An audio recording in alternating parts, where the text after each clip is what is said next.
मौसम विभाग की रिपोर्ट पर साप्ताहिक कृषि सलाह कुछ इस प्रकार है। ग्रामीण कृषि मौसम सेवा, भारत मौसम विज्ञान विभाग, राजमाता विजया राजे सिंधिया कृषि विश्वविद्यालय ग्वालियर द्वारा भेजे गए मौसम पूर्वानुमान रिपोर्ट के आधार पर जिला ग्वालियर और इससे लगे जिलों के किसान भाइयों को सलाह दी जाती है कि इस समय खाली पड़े खेतों में बत्तर आने पर जुताई करें, जिससे खरपतवार न होने पाए, और रबी फसलों की बुआई के लिए खेत तैयार करें। संभावित मौसम को देखते हुए इस समय बत्तर आने पर खरपतवार नियंत्रण करें और कीट व्याधि की सतत निगरानी रखें। अरहर की फसल में फली बेधक कीट का प्रकोप पुष्पा अवस्था से ही शुरू हो जाता है। इसके नियंत्रण के लिए प्रोफेनोफास 1.5 लीटर मात्रा प्रति हेक्टेयर की दर से 500 से 600 लीटर पानी में घोल बनाकर छिड़काव करें। संभावित मौसम को देखते हुए इस समय पकी हुई बाजरा की कटाई गहाई का कार्य करें। संभावित मौसम को देखते हुए इस समय पकी हुई उड़द मूंग की कटाई गहाई का कार्य करें। सरसों की बुआई के लिए उर्वरकों उन्नतशील किस्मों का चयन कर बीज की व्यवस्था करें और खेत तैयार कर बुआई उचित तापमान होने पर ही करें। धान की फसल में तना बेधक कीट की संभावना हो सकती है, अतः दिखाई देने पर इसके नियंत्रण के लिए कार्टाफ हाइड्रोक्लोराइड 4G की 15 किलोग्राम मात्रा प्रति हेक्टेयर की दर से डालें। मिर्च और टमाटर की फसल में लीफ कर्ल यानी चुर्रा मुर्रा रोग की संभावना हो सकती है, अतः दिखाई देने पर इसके नियंत्रण के लिए थायोमेथाक्साम 25 DG की 100 ग्राम मात्रा 500 से 600 लीटर पानी में घोल बनाकर प्रति हेक्टेयर की दर से छिड़काव करें। बैंगन और भिंडी की फसल में तना छेदक व फल छेदक कीट की संभावना हो सकती है।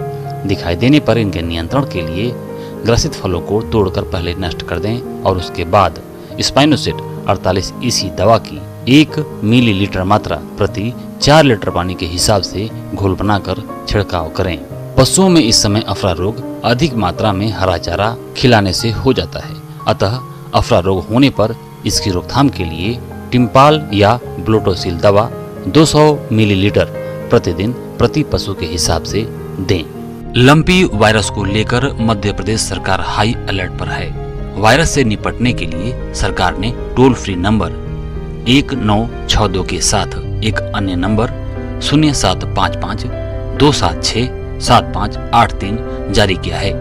सरकार ने पशुओं को फ्री में टीका लगाने का ऐलान भी किया है।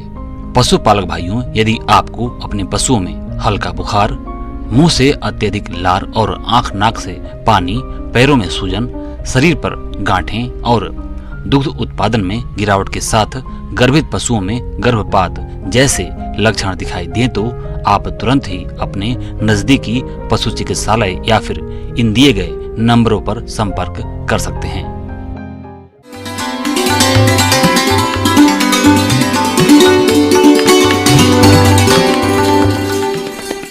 आइए जानते हैं अन्नदाता निःशुल्क फोन के माध्यम से पूछे गए समस्याओं का समाधान।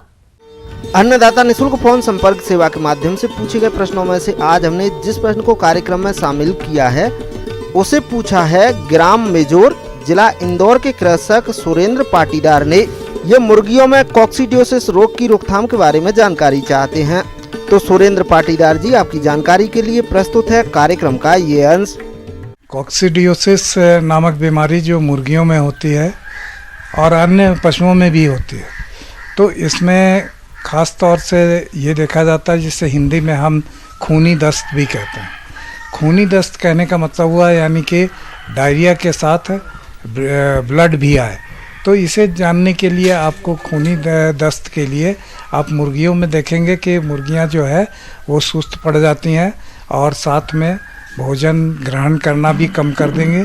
और आप सबसे बड़ा लक्षण देखेंगे कि मुर्गियों का पंख जो है थोड़ा खड़ा हो जाता है और साथ में डायरिया होगा, और डायरिया में आपको ब्लड टीन जिसे कहते हैं हम, वो मिलता है। मुर्गी में कॉक्सीडियोसिस रोग एक अत्यधिक घातक और एक संक्रामक रोग है। यह रोग मुर्गी पालन की सबसे गंभीर प्रोटोजोआ परजीवी जनित बीमारियों में से एक है। इस रोग में कमजोर हो जाने के कारण 100 तक मुर्गियों के चूजों की मृत्यु हो जाती है। बहुत से पक्षियों जैसे मुर्गी, टर्की, बत्तख, कोयल, तीतर, कबूतर, कौवे, गिनी आदि में देखने को मिलता है। लेकिन यह रोग मुर्गियों को प्रमुख रूप से प्रभावित करता है। इससे खासकर मुर्गियों के चूजे प्रभावित होते हैं और इससे प्रभावित होने पर चूजों की मौत सबसे अधिक होती है। तो इसके लिए आपको खास तौर से इसका जो ब्रॉयलर पालन कर रहे हैं तो उनके लिए 3 सप्ताह पर इसका प्रकोप ज़्यादा होता है, और अगर आप लेयर मुर्गियां रख रहे हैं तो ये किसी भी समय हो सकता है।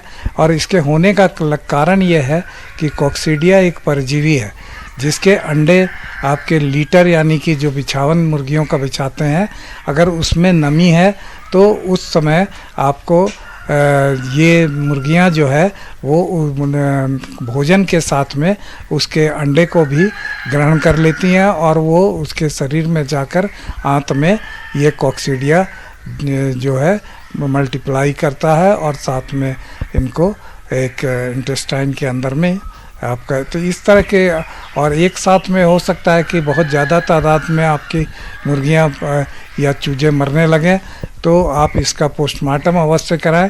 पोस्टमार्टम कराने पर आपको ये पता लग जाएगा कि ये कॉक्सीडिया से मर रही है, तो कॉक्सीडिया के उपचार पर आप देखें। कॉक्सीडियोसिस रोग से बचाव के लिए सबसे जरूरी है इसके लिए साफ सफाई। सप्ताह में कम से कम एक बार समय पर मुर्गीशाला की सफाई करें, साथ ही चूने का भुरकाव भी करें। दवा से मुर्गीशाला को अवश्य धोएं। इंक्यूबेटर की सफाई, बर्तनों की सफाई भी जरूरी है। रोग हो जाने पर मुर्गीशाला का लीटर अवश्य बदलें।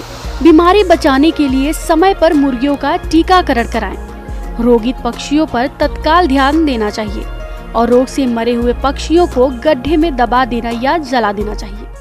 कॉक्सीडिया में खास तौर से कुछ दवाएं हैं जिसको कि आपको समय समय पर, अगर आप डीप लीटर में मुर्गी पालन कर रहे हैं तो समय समय पर इसे आप चलाएं। 1 महीने 2 महीने के अंतराल पर अगर आपके यहाँ प्रकोप होता है तो इसे एम्प्रोलियम नाम की दवा आती है।